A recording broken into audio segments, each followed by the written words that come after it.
Good morning to you. It is the last Monday of the year, 1997. We're talking December 29th, 1997. Welcome. It's time for the Impact program. Impact is the in-studio guest format where we discuss a wide variety of topics. And tonight I do have an in-studio guest who has been here many times before. He's been here more than any other guest I've had in the more than 10 years I've been here. He is the founder of the Frontline Foundation. His name is Ray Castellani, and good morning to you, Mr. Castellani. This is a good morning, Frank. How are you? Fine. I slept before I came over here. Took a nice nap, did you? Yeah, for about 2 hours. But I'll tell you, I had a dream I didn't make the show. Oh, but, did you? I was sleeping. All the dogs were sleeping around me, and we left the radio on for the dogs, so they're hearing me now at home. Thank you, Frank, for having me. Merry Christmas to you. Happy holidays New Year to you. And this is over 9 years that I've been on your show. 9, and it's been a marvelous experience for me and a growing experience. And I also want to thank, because I have to say this to everyone. I want to thank what you've done and what you've been responsible for supporting. We've really, and I say we because basically you, but the response has been overwhelming these last few years of people that the letters that I get, the notes that I get. I heard you, dear Ray, I heard you on the Frank Sontag show, and so, et cetera. And just marvelous letters, from just hundreds of people. And I started saving them over, I think about a year and a half ago. And I have right now, a big box full of them, all neatly put in the box. But just hundreds and hundreds of letters. And so I want to thank you, Frank, for that, because that's the support that there's people out there that support the ideology of what I believe in. And in kind, I'll support all of the listeners that have responded, because obviously without them, we couldn't attempt to do what we attempt to do. We couldn't. But Frank, it's staggering. I mean it. Here we are in the middle of the night, and you've propagated the dinners that people come to, and they're always you just sort of. The best way I can explain it is something has changed. Something has been done about the situation that wasn't done 9 years ago when I was on 9 years ago. So it's and we've stuck together all these years too. That's another. It just wasn't a one-shot deal, and we've progressed into. I was thinking about that the other day, that we've progressed into principles and spoken about things that really are vital, I think, to the mainstream of life. What is important when we're talking about the mainstream of life? Well, my boring principles. but I think, Rich, and I think I was telling you about this, that if a person is wealthy, if a person is poor, if a person is a woman, if a man, it doesn't make any difference. But the principles supersede all. And the principles, there's only a short list of principles. The ones that I try or have incorporated in my life are the principles of purity, honesty, unselfishness, and love. And that is coupled with things such as understanding, compassion, tolerance. So there's a few words, I should write it down sometime. But those principles, if I am a wealthy person without those principles, I am a loser. This is what I believe. If I am an individual that is a poor person without these principles, I am a loser. So that's the equalizer of mankind.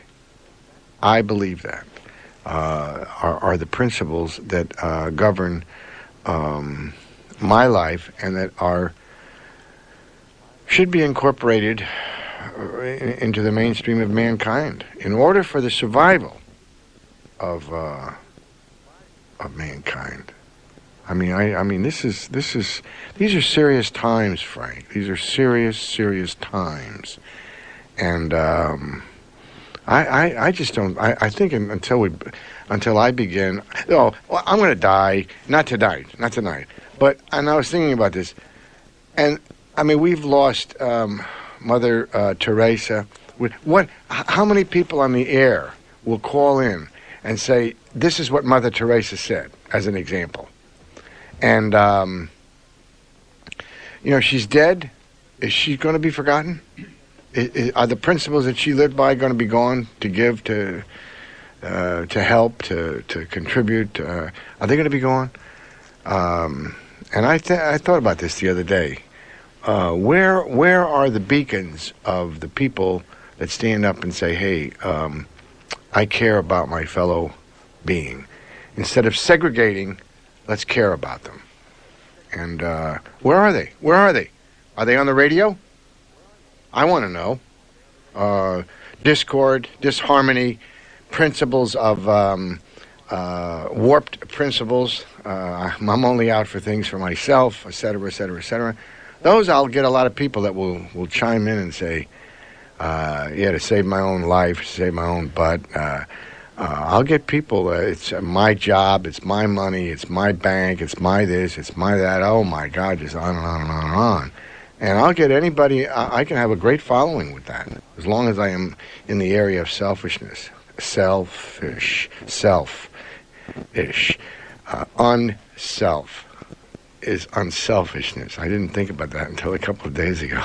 Unself, which is not involved with self. Freedom of self. There's another beautiful entity. How about waking up in the morning and not thinking about myself? Oh, that's a heavy thought. But those are the boring, and the people now that say, oh God, I'm tired of hearing that Castellani. But that's until these things are straight. I wasn't able to make a move in life.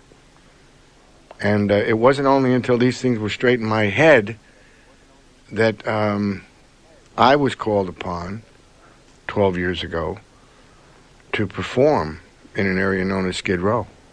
And it wasn't until these principles were in place that the mark was made.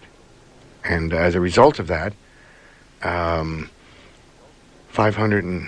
almost 590,000 meals have been served to the residents in downtown Los Angeles. We just passed 10 years served to humanity down there. And that's, like I said, that's the vehicle. What was transported was understanding, was compassion, was feeling for my fellow human being. That is what was transported.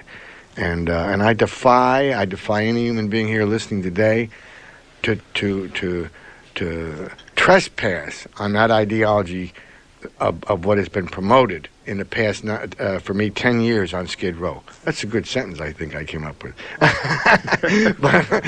but it's true. And anyway. The first time I asked you, when I met you many years ago, to be on the program, you said no. You said, I don't do that, but if you'd like to see what I do, come down to 5th and San Pedro on a Saturday, and you'll witness what Frontline Foundation is and what I do. And I did, and I was awestruck by just the sea of humanity lined up to receive something as simple as food. And then we began to get to know each other, and later on I asked you again, and you agreed to come on the program. This was about 9 years ago. Over. Here it is 9 years later, and you still agreed to come down in the middle of the night. Why do you do that? Aside from the obvious, you're going to go, I have no idea. Frank, but why? That's a heavy question. I think about that, and I think it's more now to say thank you. I think it's That's more to say thank you, Frank, and thank you to those listeners that listen, that know Frontline. Thank you to all those people that write letters in. This is what is vital. Thank you to those listeners that call in that we don't even know about, that have never been able to reach us. I think it's to say thank you, because I don't want anything. What has been done. And I think that the vehicle that you have exemplified is way beyond. I don't know. I mean, maybe you don't realize what has been done. I do. I have clear vision on what we have promoted here. When I say promoted, I don't mean promoted in a derogatory sense. Displayed, exemplified, whatever.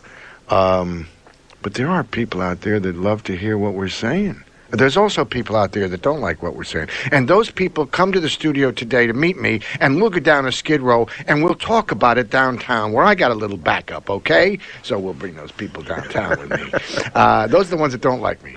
And there are probably many of those, too, which is fine. It's, like I said, I've got plenty of backup to back up what I'm saying, and they'd be more than welcome to come with me to Skid Row and voice their viewpoints down there with the people and see what, maybe they could change a few attitudes downtown. But this is, I think this is probably and besides, I love you. I care about you, and I care about what you've done for Frontline, what you've done for the people, and if what little bit I can do to come down here and chit-chat a little bit. It's an honor for me to be here. I don't. The L.A. Times wanted to do a little article on me, and I didn't want to go downtown. I don't want to do this anymore. I mean, I don't want to. When I say this, I don't want interviews. I don't want. I don't want any notoriety. There's nothing I want. So I declined. They wrote a beautiful piece in the newspaper, but I really didn't have too much to do with it. I did a little interview over the phone, but I didn't want to go downtown and do that serving of the food, because that's not what I'm about. If I was about that, then fine, and let's see what you got. But I'm not about that, and I want that understood. And that's what we have generated here, you and I. We've gone beyond the framework of making a lunch and bringing it downtown. That's all well and good, but anybody really can do that. So I think I come here because I care. I care about you. I care about. I'm not your ratings aren't going to go up or down because of me.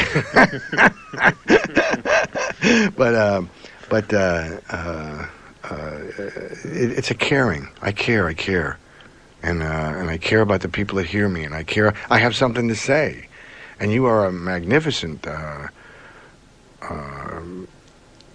interviewer. You sort of lead me different paths when I don't know the answer. I say, I don't know, Frank. For many years, we conducted these interviews and talked a lot about Frontline in a sense of feeding the street people of Skid Row.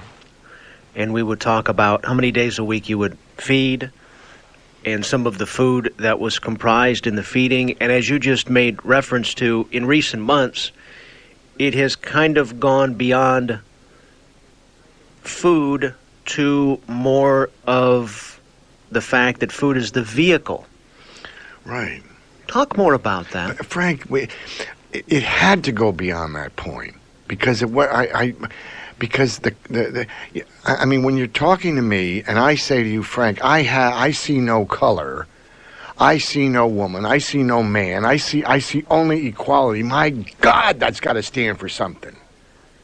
That's got to be. I don't see anybody in prison. I don't see anybody out of prison. I don't see anybody. All as I see is a human being. And that's a powerful, powerful entity. I mean, and until equality sets in, I don't see children. Everybody worries about the children. All those children that we had 10 years ago are now 20 years old on these streets of ours. And downtown, I'll tell you something, Frank. Downtown, the city, our great city of Los Angeles, cut off the water so nobody gets any water down. Even at this time, they won't allow them to have fires. They want to just clean this area out. They want to clean humanity out of this area. Where are they going to go? Displace them? I don't know. Put them in jail. Do anything. This is what's happening downtown. They won't allow them on the streets. They won't allow them to, which is fine. So you have a building. I don't see anybody from uptown going downtown and say, well, I don't enjoy going downtown because I don't want to walk among the multitudes. So all these things are happening, but we don't hear about those things on the TV or the radio. Well, what we do hear about on the television, especially this time of year, is a la celebrity. Mm-hmm. Here we are, Thanksgiving, Christmas. Mm-hmm. There's Johnny so-and-so and Janie so-and-so. We know them from this movie and that TV series, and isn't that a wonderful thing to do? This is, again, this is using the area. I've heard in different parts of the country this time, hundreds of people serving food just one day a week, whatever it is, which is, again, I say, this is fine. But my God, there's so much more that can be done. I mean, the largest populated areas are Los Angeles and New York, probably in Chicago, but I would probably say Los Angeles and New York are the two largest. And harassed they are. It's the money that is circulated on Skid Row, admissions go, is astronomical. I got a letter from the Union Mission in the beginning of October. They wanted I got the letter. They want $120,000 by November 22nd in order to serve food to humanity on Skid Row. 100 in 1 month. $120,000. My budget is $60,000 a year, roughly maybe 55 to 60. I mean, I could do 2 years every day on Skid Row with that. They want 1 day or 2 days out of the year for that, and they're not going to. And you see it in the newspapers. $15 feeds 10 people. My God, if each mission fed that many people on those 2 days, we would feed all of Los Angeles. Figure it out mathematically. Divide 15 into 120,000, and you can figure it out very quickly. And you've got 7 or 8 missions asking for that kind of money. This is their time to get the money. Okay, fine. It's fine. But let's not forget the people. Let's put a program on or something about January 15th or January 12th or February 14th. What about those days? What about now on Saturday when it's cold and I'm bringing soup down to these people on the street? Just plain hot soup. I mean, is that so bad? And why can't, with all this money that's going on down here, why can't they just have a real soup line where they give out hot soup to these people that are so cold on these terrible days, rainy, cold days? A cup of hot soup. Oh, that's tragic. That is tragic. And and then it goes down because the missions need the name of a celebrity, obviously, to take the pictures to say, well, the Midnight Mission is connected with blah blah blah blah, and that's how they draw the money, and it's okay. It's okay. I'm not. But I mean, let's look at the real life of it down there. Let's look at the reality of what's going on down there. What are they all getting paid? What are the officers of these missions getting paid? Are they getting paid $100 a week? Which is, I'm not against any salaries, but what are you getting paid? What are they getting paid? How much money is spent on just the tax deductible donation? How much money of that is actually goes to the street rather than the building? It doesn't have, you don't have to have, and a recovery program. That's another joke. Let's have a recovery program for drugs and alcohol. Oh my God. And we got one now for choking, and we've got it, for all disorders. We know this guy, that basketball player that choked the coach. No problem, man. The guy, he deserved it. I mean, we don't care what goes on. This is what goes on. Life goes on. And So all these factors are involved in our society, and this is the bottom of our society, Skid Row. It's where the lonely reside. It's where the hearts of our souls of our society rest a little bit. It is cold. It is dangerous. It is dark, and there's no future. I'm going to rehabilitate one human being, two human beings, but in the meantime, I'm going to get $20 million just to support that idea. Well, if I save one, why not save them all? Jesus, what's the matter with saving them all?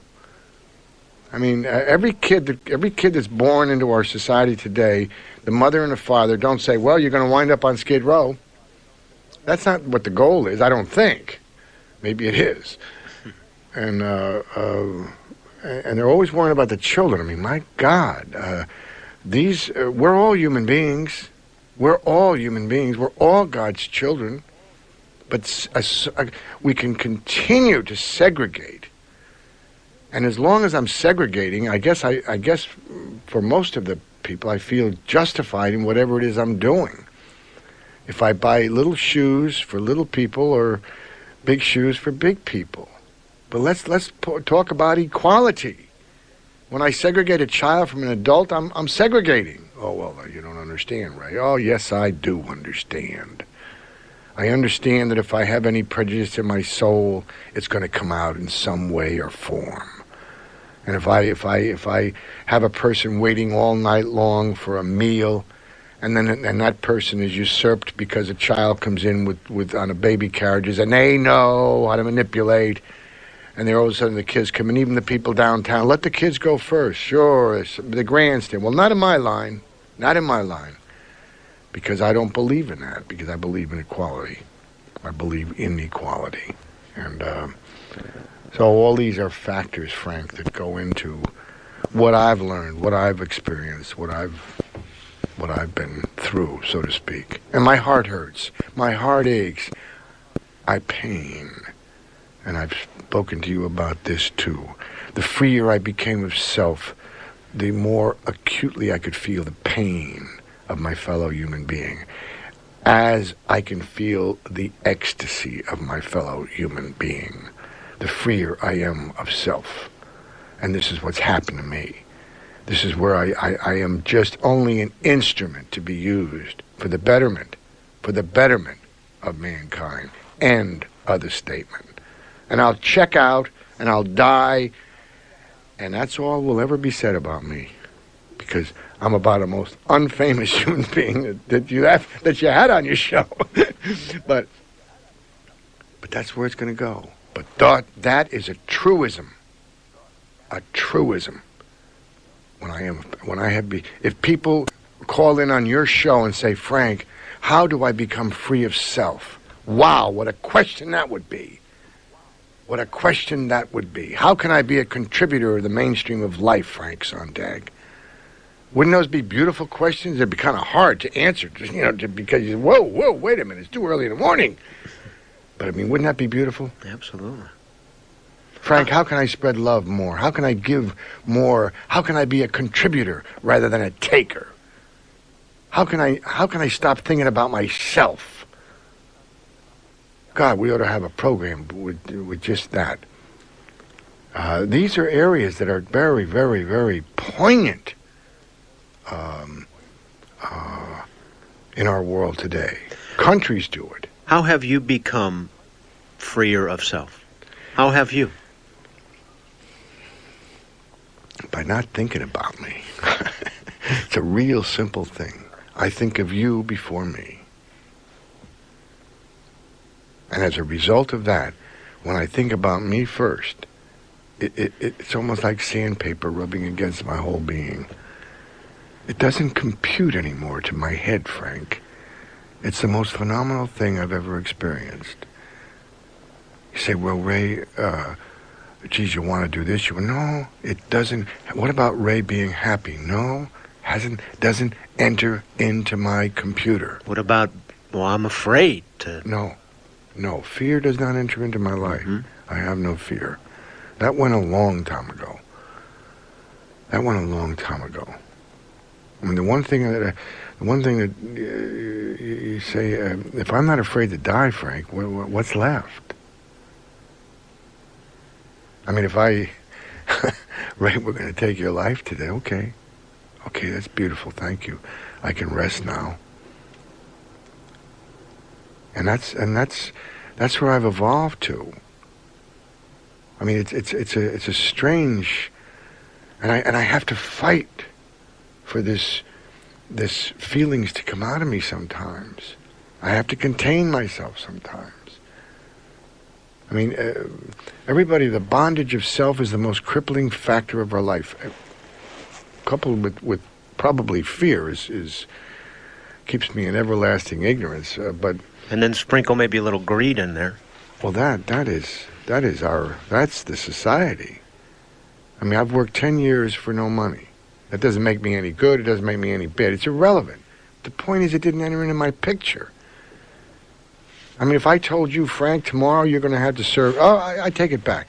If I told you tomorrow, or on Saturday, next Saturday, you're going to have to serve... You're going to feed...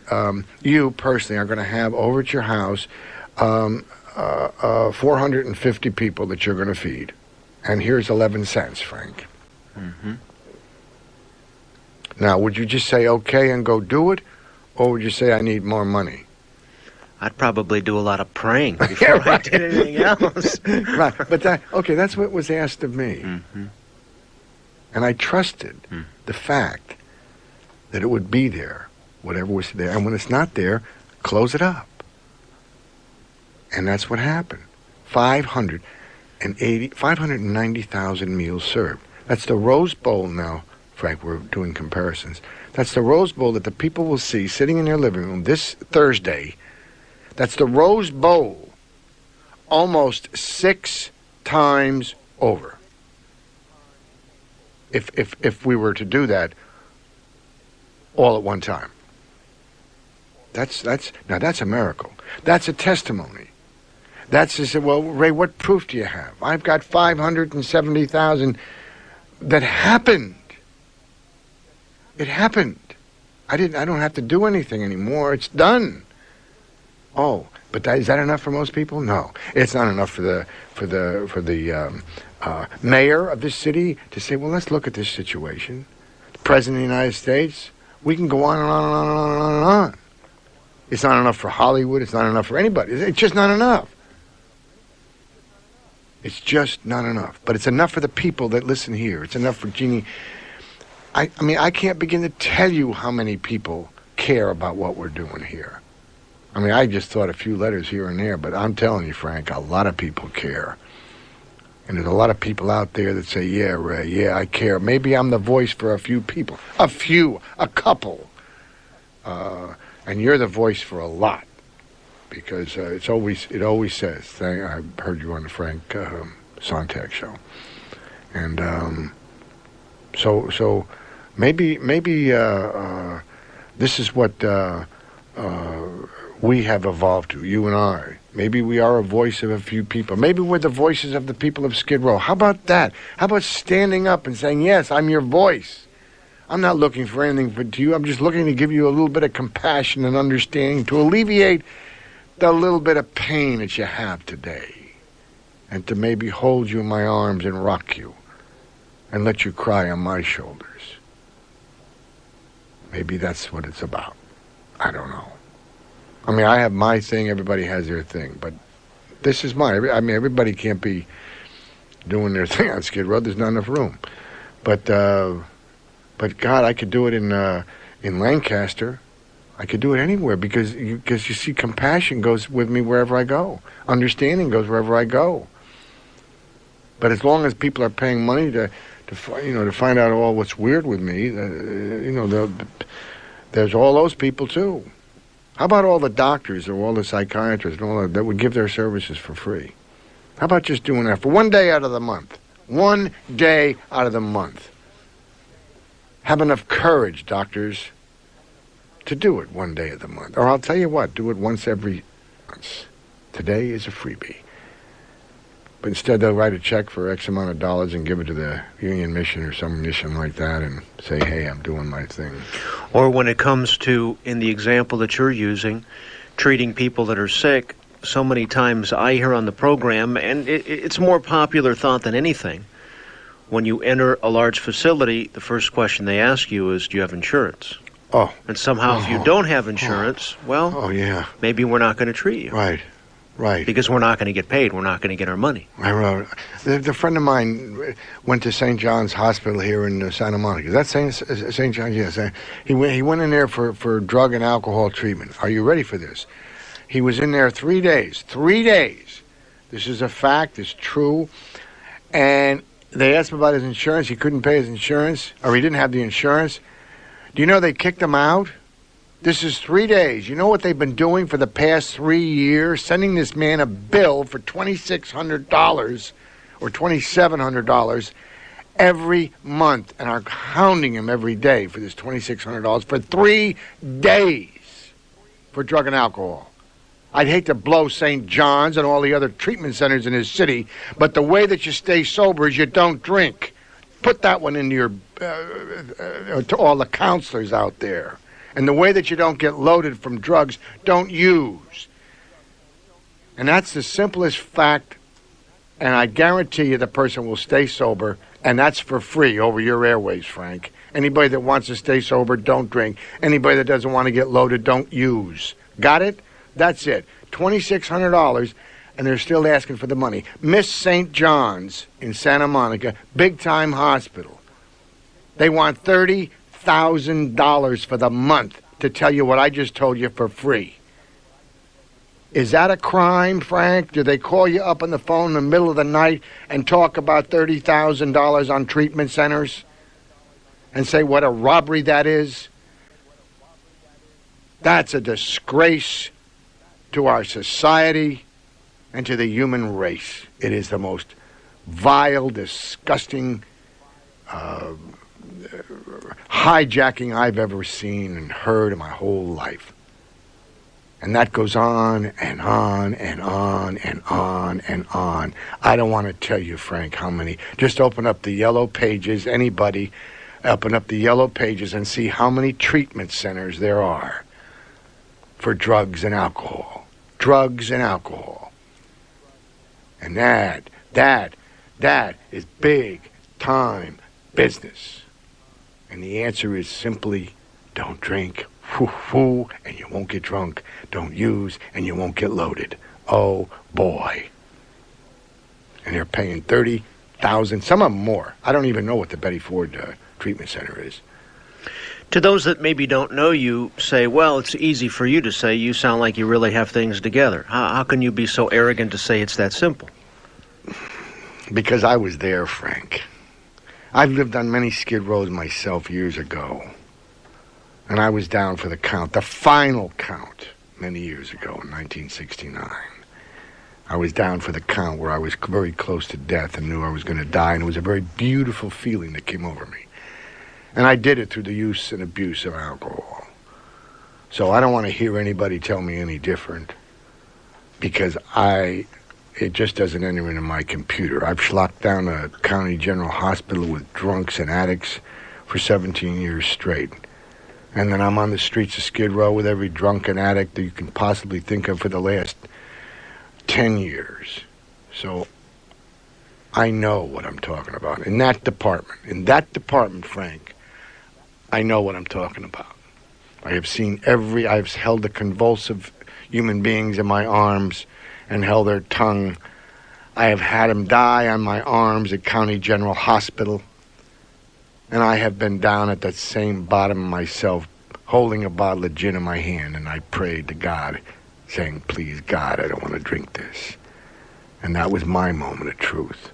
My moment where, from that moment on, I haven't had a drink. And I don't use pills, and I don't smoke any marijuana or anything like that. So I know. I saw my body full of sores. I saw my body at 130 pounds, a 28-inch waist. I saw my mind disintegrate into absolute nothing. I saw my muscles in my mouth not even to be able to talk.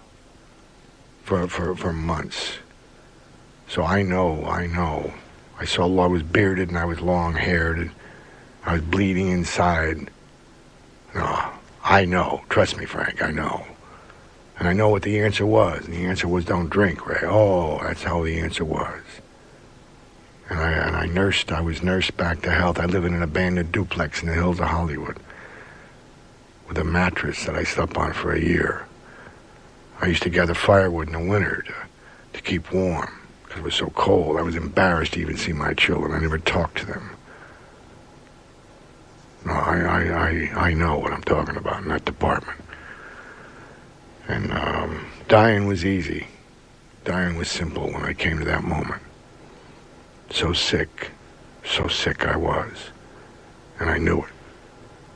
And there was no human power, nothing that could have helped me at that moment. And I was no peony-waist drunk.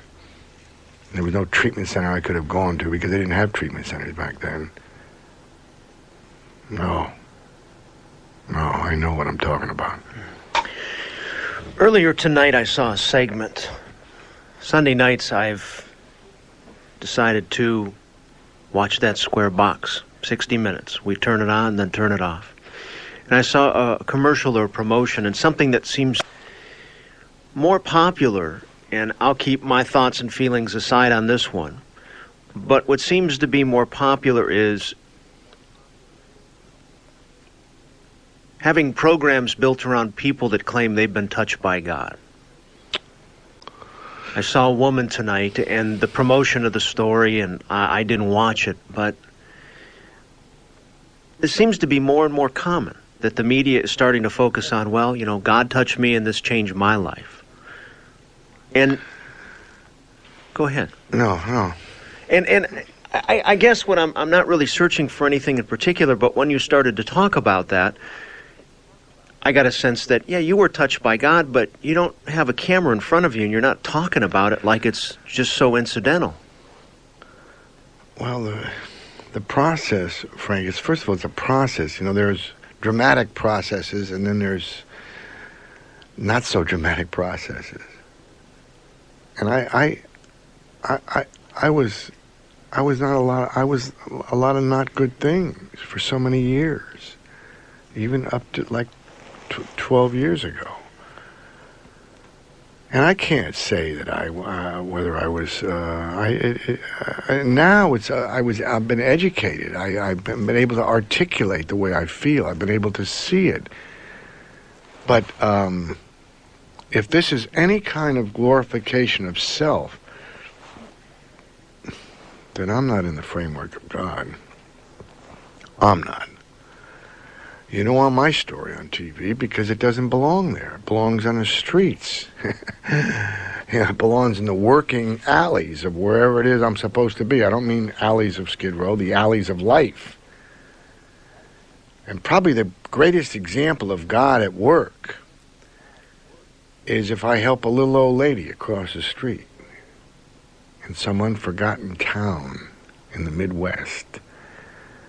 I probably exemplify the greatest power of the will of God that I possibly can put forth. And I believe it's a private thing. It's not I'm not a saint, never will be a saint. I didn't belong here to be a saint. I'm a person, I'm a people, I'm a street person. And, but if the television, I mean, they put a lot of stuff on, but if that's what their mode is now, and these people are benefiting by it, then I'm not going to condone it. That's all. I mean, I told you about St. John's Hospital in Santa Monica. Jesus, maybe they can give a little miracle there. How about God at work at St. John? St. John, it's a saint. I wonder if St. John's would have taken this man in and said, "Come on, I'll help you stay sober." Would he have? God, I hope to think so. And where's his miracle? He's God's child. Where's he touched? Am I just a special person to be touched? I'm not special. I'm just a God loves me whether I'm drunk or sober or whether I'm happy or sad, or it doesn't enter in. It's irrelevant. That's the way it is. I have to perform his work. He doesn't say, well, Ray, I want you sober today, or I want you this, or I want you to be touch this or touch that.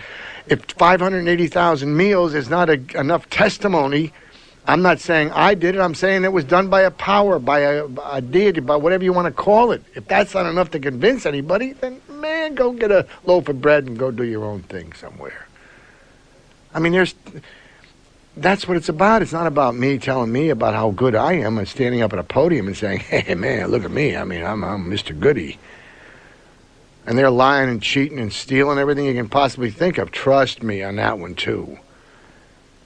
You know, the guys who cut trees and they make all that cash and then they're so goody-goody and telling you how good they are and they're stealing the government blind.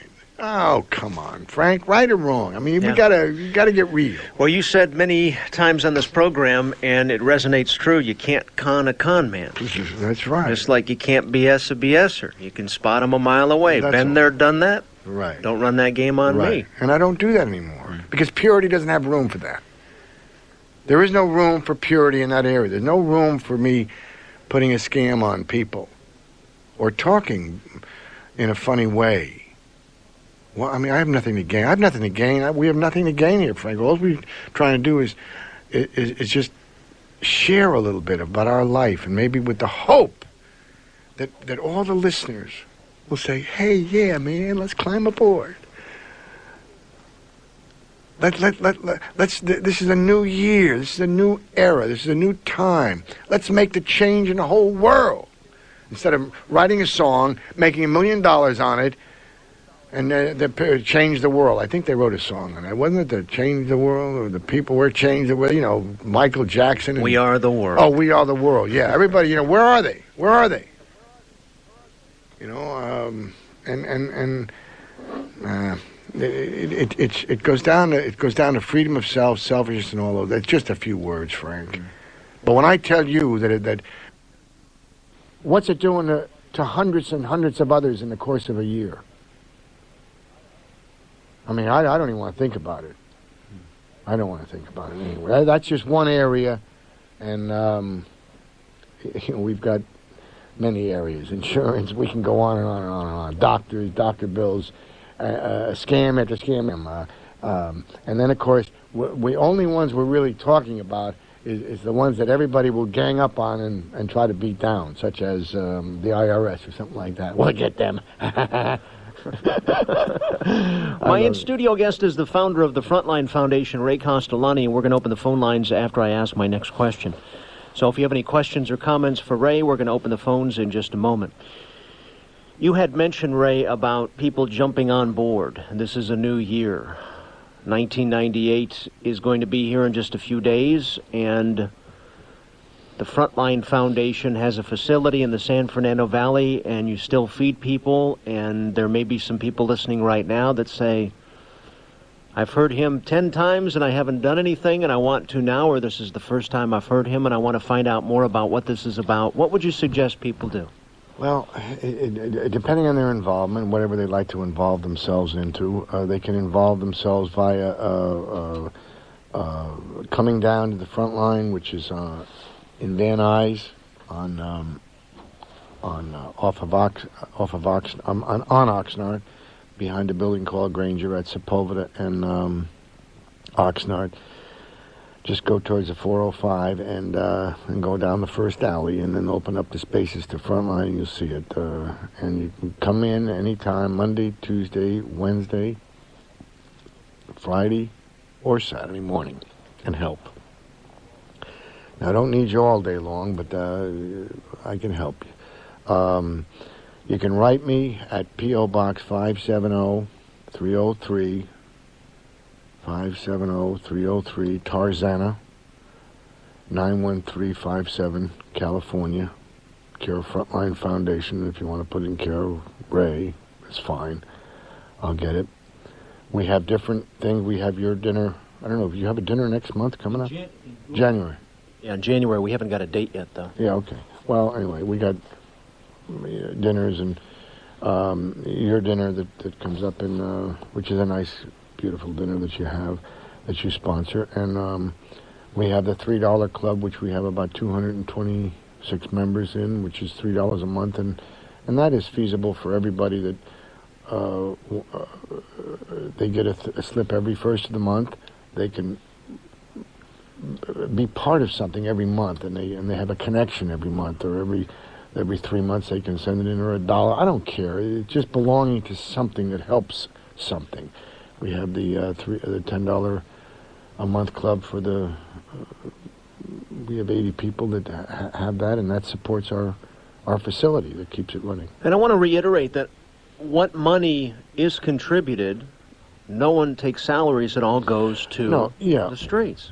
Yeah, well, I mean, we have to pay obviously our rent. I have to buy some food. You know, the schools and all that have food drives for us, so it's really beautiful the way they have. Right now we've had one group of the men's group, Wayne Daly, that collected almost 600 or 700 cans of, or maybe 1,000 cans of soup for the winter.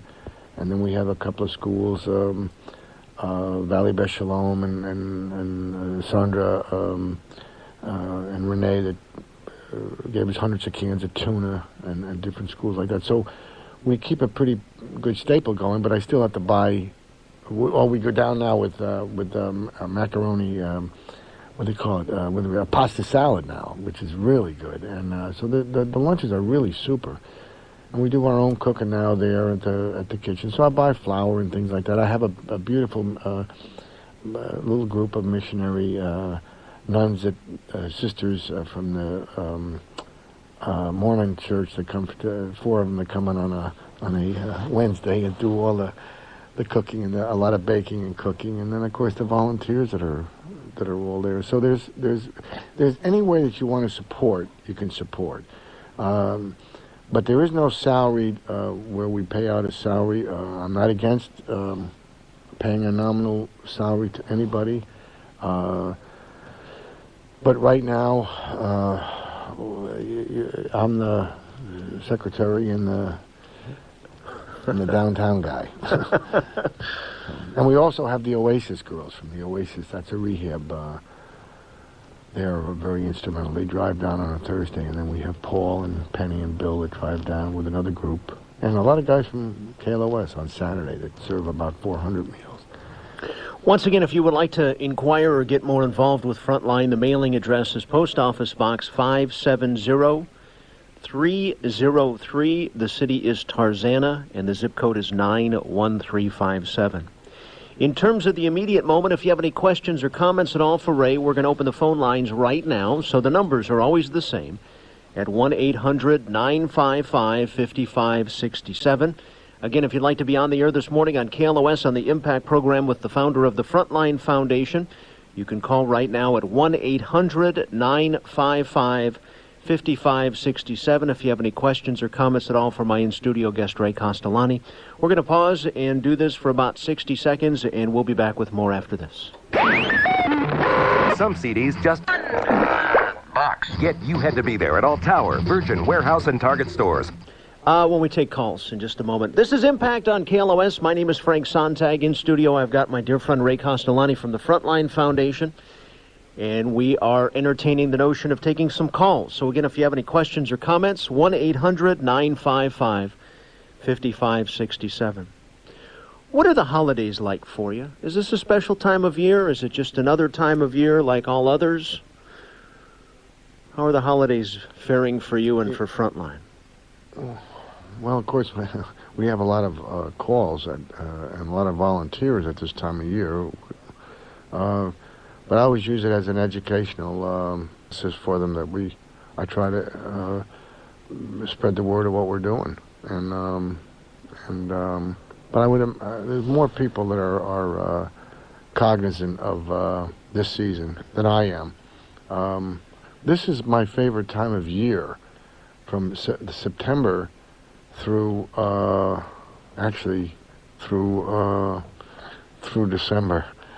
The days are long. The nights. The days are short, and so for me personally, this is if I was to say, Ray, what's your favorite time of year? This would be it. But I never really, it's cool. I never really give it too much thought or too much credence as to, there's nothing I wait for. I don't wait for Christmas, or I don't wait for. I think there's a learning process too for me that I have to learn how to enjoy every day, and I have a lot on my mind, and I was very sick there several months ago, and I feel better now. To those that know that I was sick, maybe they don't know, but I was sick, and so I feel stronger. We serve about 500 meals a week, and probably in January I'll be making a few more trips down personally myself, where I can. But I used to get down 5 times a week or 4 times a week. It was too much for me. I got very sick. So I am not young. I'm not old, but I'm not young. So. I was asked a question recently, and this really has not much to do with what we've discussed up until now, but I think it's an interesting question. And one of the things I don't do enough when I have you on, we did it a little bit one of the last interviews. We got right out of the gate, we were talking about acting in the 20s and 30s and Broadway, and one of the other areas you and I have not talked much about, but I want to pose it to you right before we take calls here. One of the areas in life that I know you have not only an interest in, but a love for, and that's music. Mm-hmm. Yeah. I was asked last week if I was in a position where I could interview anybody, past, present, who would I interview? And I sat about for a few moments, and all these people ran through my head. I thought of Christ and some of my heroes, and then for some reason Frank Sinatra popped out of my mouth, and I instantly thought of you after I said that. Why did I say Frank Sinatra of all people? Talk about your love for music and some of the people that maybe, we don't have any particular listening audience tuned in right now. We've got people in all walks of life and all ages and varied tastes. But talk a little bit more about music, and what music means to you. Frank, I just got a little story to tell you on this one. We have, we haven't looked at television for years, Noreen and I, but we got this digital. The DSS, which is the DirecTV, and Frank, they have standards and singers and standards, and it's nothing but music comes through this channel.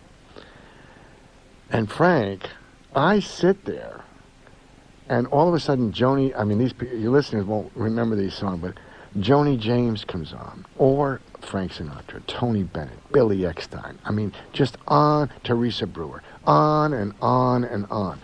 And I get very teary-eyed because that music vaults me back. Now, this is not for the younger people to emulate, but it vaults me back to a bar. And it vaults me back to right into that. Years ago, when Joni James or Billy Eckstine would be singing, or Frank Sinatra or Tony Bennett, it would vault. You'd ask the girl to dance, and you'd hold her, and you'd. When I fall in love, it will be forever. It was just on and on with these songs, with memory after memory after memory after memory, and I sit there almost crying a lot of times. Crying not because I miss any of this, but crying because it's all part of my life that I never even knew about until about a month and a half ago. It's all registered in my head. And it's marvelous for me to sit there and recollect when I hear Louis Armstrong. You had him playing, I think, earlier on. I did. Louis Armstrong. And to know what these people have done and what they were and what they exemplified. So the music has put me in a whole different dimension, and I sit there listening to Louis Armstrong, and I sit the Andrews Sister. I'm just giving you names of all these different artists, and especially Frank, because Frank Sinatra was not Frank Sinatra. He lost his career in the early 50s, and then came back with From Here to Eternity. But Johnny Ray, I could just go on and on and on. And everything has a spot in my mind for these artists, and a place and a face. And I know they're not school proms, but that was my life too, because I New York and Miami and all those different places. I mean, just on and on and on. So music has warmed my heart all my life, and it's just now in the last couple of months that I've recaptured, I've relived, I think they're wrong words I've used, that I've remembered, rekindled the thought of what it was, and how rich and how lucky I am that I have a memory of such clarity, of so many people that I've come in contact to. And this is, I mean, I can remember, I was an actor, right? We spoke about that, but I can remember doing a show at the Valley Music Theater with Frank Gorshin and Nancy Dussault and Kathleen Nolan, and I can remember 3,000 people standing up and cheering when I got. And I remember that song they sang, "A Room Without Windows," and that was on the other day, and it just, everything has a face and a memory to it in an instant, and I say how rich I am. So and it's all transported through music, and so it's interesting. I'm doing, as you know, a part-time stint on the morning show, and I don't recall who was on, but someone of modern-day music notoriety, and it came up, and I'm not sure what the context was, but it came up that in the 40s and 50s, bars, if you will, were different. You went in and you had a performer. It was just a different vibe. You went to go see the person perform. Right, all the time.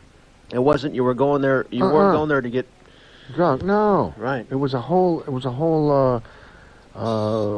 episode that was going on. I mean, I was sitting in, especially in New York, and those joints on, I call them joints, but with Loving, on 52nd Street. There they'd be playing that jazz, boom, boom, boom. I mean, in the smoke-filled rooms.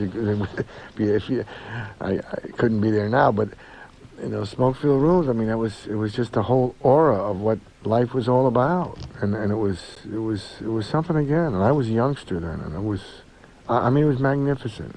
And like I said, I always had a fond love for dancing, and to be able to hold the girl in my arms and have that music go, it was heaven. And if I was a kid nowadays, I couldn't make it too good because I'd be out of sync.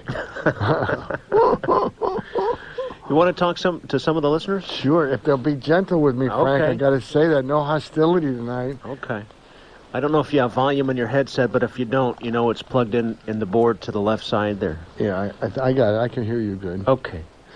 Lance, you're on the air on KLOS Los Angeles with Ray Castellani. Hello, Ray. How are you? How fine, Lance. And yourself? You're going to be gentle with me? Oh, yeah. I'll be real gentle with you. It's wonderful to hear you on the air tonight. All right. I guess I kind of wanted to ask you a question, if you could bear with me for a moment to try and get this out.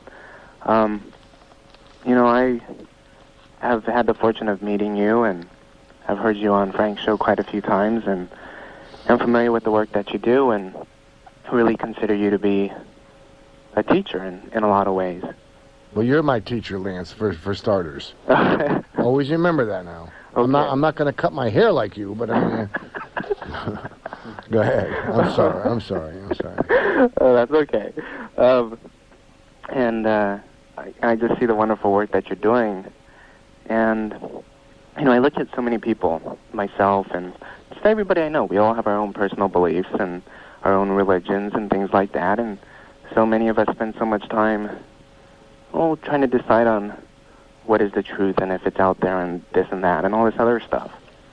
And, yeah, I look at you, and you just do the work. You just are there just giving all this love and compassion and empathy to all these people, and you don't really bother with all the little details, all the things that so many people try and push onto each other or argue about.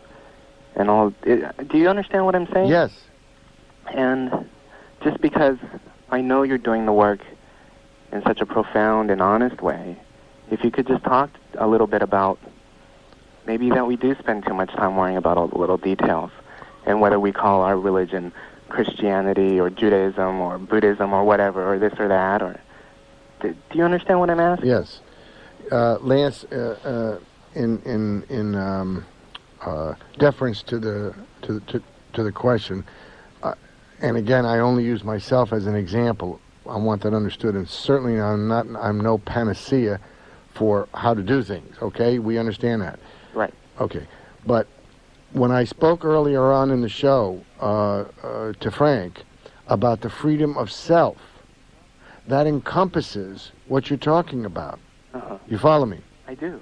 Okay, so that it doesn't enter into the equation of my own life or my own thoughts processes or things like that. Freedom of self is the key to what you're saying.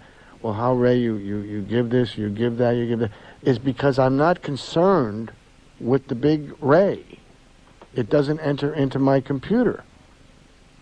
And that's what's happened to me. It is a phenomena that has happened to me. I know most people say, well, you got to care about yourself in order to care about somebody else. Well, this is okay. I have no problem with any of these things, because if I was trying to make you believe this, then I would be wrong. Right. I want to push my doctrine onto you. It doesn't make any difference to me if one wants to think of oneself first in order to give, that's fine too. That's not the way you asked Ray a question, and I'm telling you what has happened to me. Myself doesn't enter into the picture. And that's what people are always talking about. I want to be free of the bondage of self. Right. That's what it's about. I mean, I didn't make that up. They're the words. And when the words on those principles that I used of purity, when a pure thought comes in, there's nothing else. There's nothing in it. If you're looking at a pure glass of water, when it's all water, isn't it? Yep. Well, all those impurities that you put into it are the contaminants. Right. So they're not they're not into my glass of water. And the next principle of honesty, I have to be honest. I was so dishonest all my life, it was ridiculous. Everything was I was dishonest. I was born to be dishonest. I mean, it was tragic. Right. And then the unselfishness. Unself. I took that word apart. Unself. And unselfishness. Selfishness. Okay? So I am not involved with self. And that's coupled with love. I can't love somebody and be a selfish, self-centered human being. I can't love somebody and be a dishonest human being. I can't love somebody and be impure with my impure thoughts, go out with one girl, think about another girl, and have 3 other girls on the street. I just use the girls with the women as an example. It doesn't make any difference whether, and greed and all these other things. I want. I mean, what's it all about? Those are that's where it all comes in. That boils down to a few things. And then what's left is a little bit of compassion for my fellow human being. And I don't believe in segregation. I don't see any of that stuff. And that's what all those things are left on the roadside for me. And I'm spouting it out. Damn it, somebody's got to spout it out. Somebody's got to have enough courage to be able to say, yeah, this is the way I feel. And to be ready to take the knocks. My God, the guy that was spouting out all this good stuff 2,000 years ago, that was his birthday a couple of days ago, they nailed on a cross. Right. So who am I to say what little bit I do? Nobody knocks. Well, some people knock Mother Teresa, but yeah, you know, and of course, Princess Di. My God, the tragedies that happened with. I mean, but there. So, in answer to your question, it's all answered around those principles. Right. And that's it. Thank you. I love you, Lance. I love you too. You're just. Did you get back with your girlfriend? Huh? Did you get back with your girlfriend? No. Good. Okay, my brother. Take care. You too, Ray. Thank you so much. Right on. Bye-bye. Stephen, you're on the air on the Impact program with Ray Castellani. Hey, how are you, Ray? I'm fine, Stephen. God bless you. Somebody should, I guess. I don't That's know. okay. Yeah, I wanted to know, why do you feed these people? It's just a calling, Stephen. I mean, how did it happen to you? I was lost. I was lost 11 years ago, and when I say lost, I terminated everything here in Los Angeles. I got in my truck for parts unknown, pounding my dashboard, crying, weeping, living out of the back of my truck. I had money. Don't misunderstand me. I didn't want you to think I'm destitute here. And just trying to find out direction. And I thought my life was ended. I thought it was over with. And a great strong feeling came over me. It was so prevalent. A feeling to say, go back to Los Angeles. I'm up. I'm on this trip for about 4 or 5 or 6 months. I don't even remember how long. Just a depressing, horrible trip. And then all of a sudden, this feeling, go back to Los Angeles. I said, this is stupid. So I kept going further north, and the feeling became more prevalent. And finally, out of just, I wanted relief of this terrible feeling, and I said, okay, I'll turn my truck around. I'll start going down back to Los Angeles, and I got outside of Thousand Oaks, and I said, this is as far as I go. Now, I remember, Stephen, I severed everything here in Los Angeles, bank accounts. It took me almost 6 or 7 months to get rid of everything here, furniture, everything. And there I was in Thousand Oaks, and I said, this is as far as I'm going. And I couldn't understand what it was I was to go back to Los Angeles for. And then about another month passed by, and I had been on Skid Row, obviously. I told you that before. I had been on Skid Row. I told you that, obviously. And that had no bearing on what I was going to do. But the feeling came over me to go down to Skid Row again and to serve food. And I had never done this. This was a wild thought. And I didn't want to do it under no circumstance. I didn't even want to come back to Los Angeles under no circumstance. I certainly didn't want to serve food on Skid Row, of all places. I want to go to Beverly Hills or someplace like that. And anyway, to just sum it all up, and I've said this many times, I was just obedient to the feeling, Stephen. It was not my idea. I was just obedient to the feeling, and as a result of being obedient to that feeling, and I only thought the only reason I was obedient to the feeling is because I thought it was only going to be a 1 or 2 time deal, or 3 time max. It's 10 years, 590,000 meals later, and I don't want to tell you what's going into that 10 years. So I was obedient to the feeling. That's kind of a long way around, but that's what... Do you think by feeding these people it helped you survive? No. Emotionally? No. I have nothing. That doesn't enter in. Well, what did it get? What kind of vacation did you get? Nothing. Well, you must have got something. See, otherwise Stephen, you wouldn't do you it. had to heard me. You had to heard me. You got to hear this statement I'm saying to you. You asked me a question. You said, Ray... You said it was an obedient... I was obedient to the feeling. Or to the direction, I'm sorry.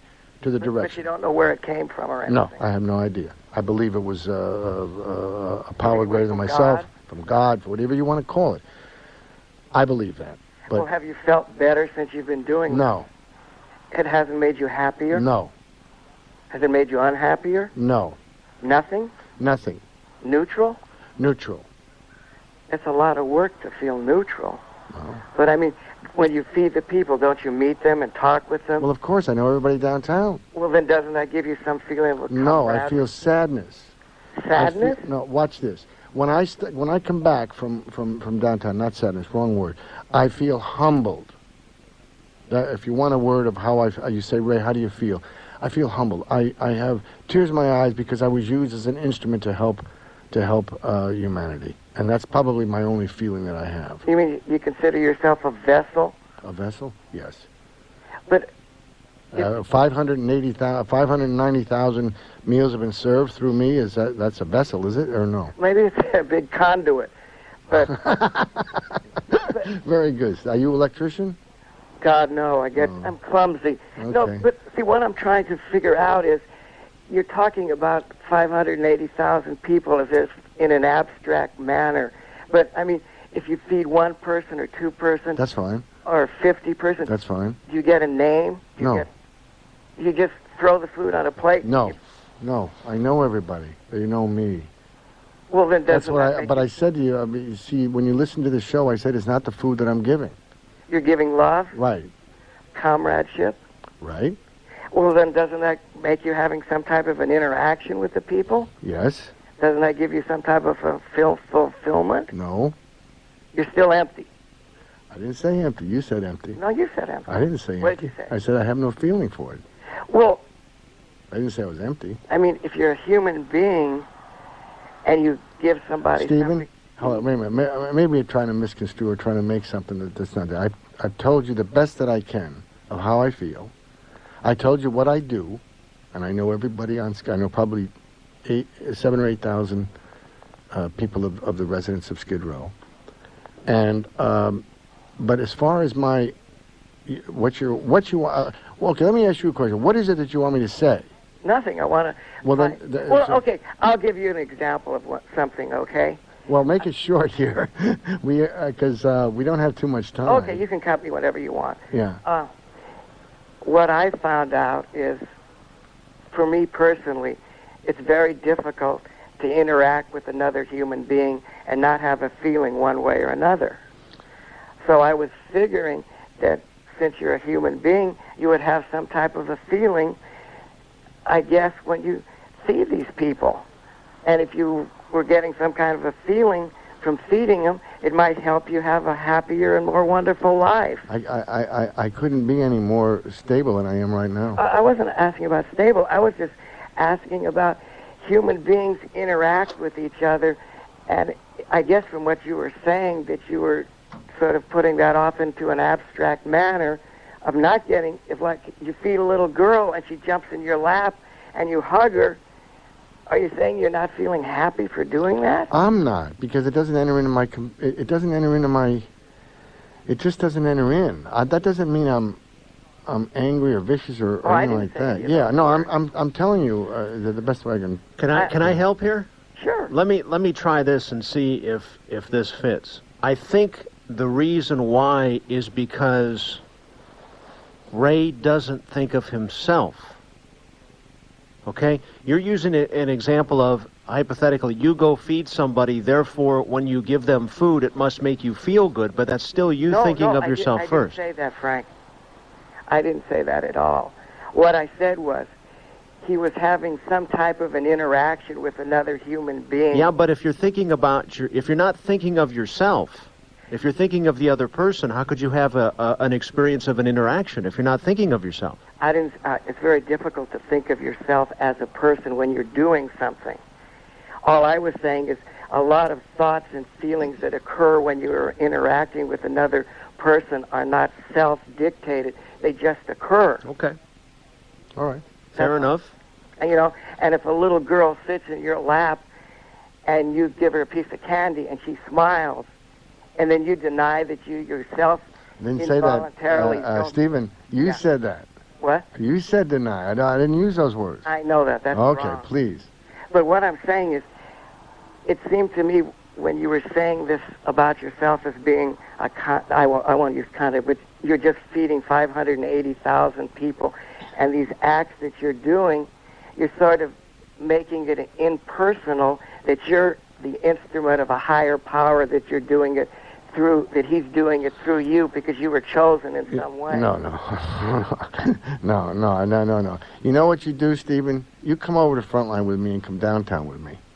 Okay. and then you judge for yourself, and then you Well, see. one thing that I almost think Because words, I'm not that eloquent on words. I'm not eloquent either. I understand what you're saying, but I'm All I telling was you. trying to get you to say was maybe you were happy for doing it. Well, see, you should have asked me that. You should have said, Ray, I want you to say this.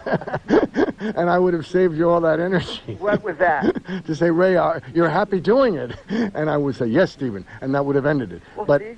but that's not... I just wanted you to be happy. Well, but you see, I'm not unhappy. Good. So I want you to understand that. that. Before. Okay. I love you, Stephen. Now, just remember one thing. What? That I have love for each and every human being on downtown and uptown and all over the town. Okay? Fine. Okay, my friend. Have a good New Year. You too. Thank you, Stephen. Appreciate the call. We're going to take two more and finish up here. Bob, you're on the air on KLOS on the Impact program. Yeah, good morning, Frank and Ray. Good morning. How you doing, Ray? I'm doing it. Oh, this is Bob. Yeah, Bob. How are you, Bob? Oh, okay, Ray. Hey, thank you for being you, and thank you for, just speaking to me, you know what I mean, being a part of my life.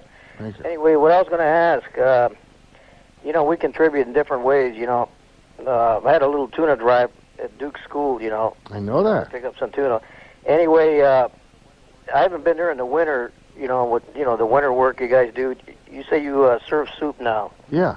Okay, is it okay if I go, I'm thinking about going to my daughter's high school, and Yes. is it okay to ask for soup? Chicken noodle soup only. What kind? Chicken noodle soup only. Chicken noodle soup only. Yeah, Yeah, because that's what Otherwise, you get garbanzo beans. Garbanzo now. Okay, I just want to, pass that on, Okay. and see what they can do, Well, you did an unbelievable thing with the tuna at Duke School. Well, hey, you're the teacher. Like I say, all I can do is be of service, and I'm grateful, that God put me, in my life, to do something with my life, Well, and, you are. worthwhile, really.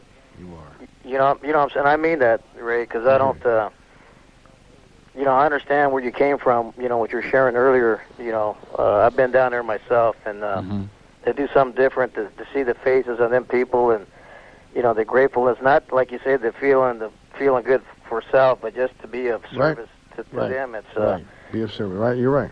Inspirational and to my son, so... Anyway, if I can ask you for some flyers so that I can take down to the... I'll mail it to you tomorrow. Okay? Okay, my brother. Okay. God bless you. I love you. Don't forget that Indian in Casa Grande. Oh, yes, Lord, thank you. You liked that story, didn't you? Yeah, I love that. Okay. I'll share it. Thank Bye-bye. you. He's Indian.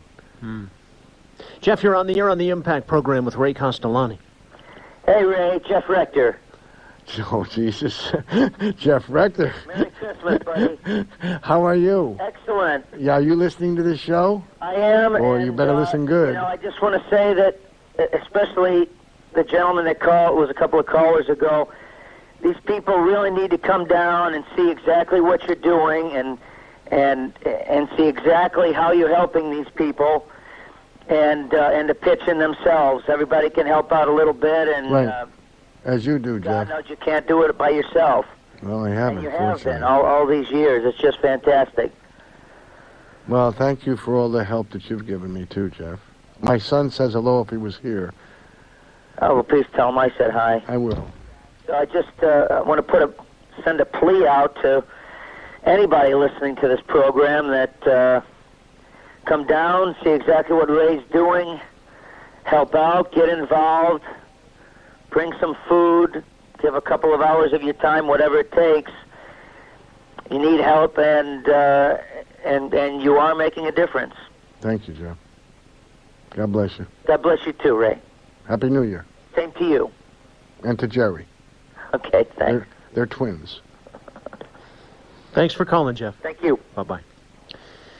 The mailing of gas to the Frontline Foundation and Ray Castellani is again Post Office Box 570-303 in the city is Tarzana, the zip code 91357. Again, P.O. Box 303. The city is Tarzana, and the zip code is 91357. Frank, there's a little story about. I know. I think I told you in person, but it's worth talking about. Noreen went to get some wood out in Topanga Canyon, and there's the gentleman named Rick out there that right away said Frontline and connected you with you and I together. And he said he'd been listening to our show for many years with you and I on the show. And, we don't have much money, but he gave us the firewood to keep our little house warm here in the winter that you enjoyed at Christmas Day. Or was it Christmas? Christmas Day. Christmas Eve. Yeah, anyway, Christmas Day. That's how far you go. That we don't know all these people. And all he saw was that logo and the saying Frontline. And he introduced himself. And so, I mean, it's amazing what you've done. It's a beautiful story. Well, here we are. Yeah, I can't believe the time goes by. It does go fast. We'll have you on after the first on the Sunday morning show sometime.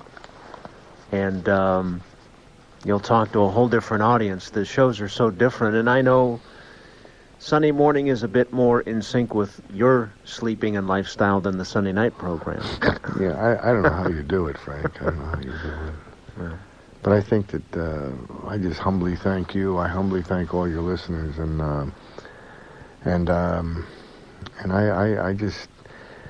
just want that people to. I don't want people to go away or turn off the radio tonight without just give me a thought and the principles that I have tried to put forth, and all you have to do is just respect them. You don't have to go along with them. It's very important. Just have to respect them. And I respect principles of anybody else. And I don't want to set myself up as any kind of anything, period. And I'm not a teacher. I'm really a pupil. And I always remain to be a pupil. And I wrote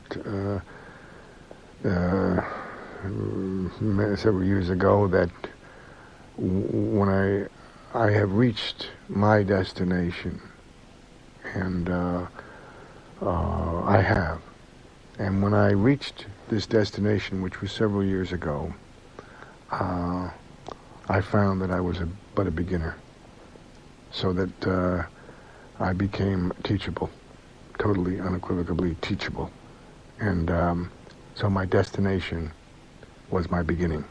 I know that sounds kind of wacko, but well, wacko to some, philosophical to others, extremely poignant to. I mean, we all hear what we hear. Right. The band plays. There you go. But thank you, Frank, so very much. Thank you as well. And for being my friend. Well, likewise. And also, since we're in the final stages of the interview and we're sharing thanks, thank you for contributing to our newsletter. We just got the 4th edition. In fact, I've got some with me, and the last one, I had more comments about your talk that you did back at the Academy. Oh, back east, yeah. So many people stopped me and said that talk Ray did, my God. So, thanks for contributing to our little newsletter that we do. Listen, that's an honor, my God. I mean, really is. But that's a great newsletter you got. Thanks. No pictures, but... No pictures. Not yet.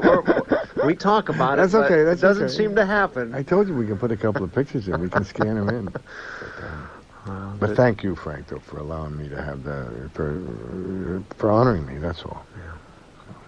I love you, Ray. I love you too, my brother. My guest has been Ray Castellani from the Frontline Foundation, and we're going to play a song or two and be back with more. We'll go to 5 o'clock this morning, and this is KLOS.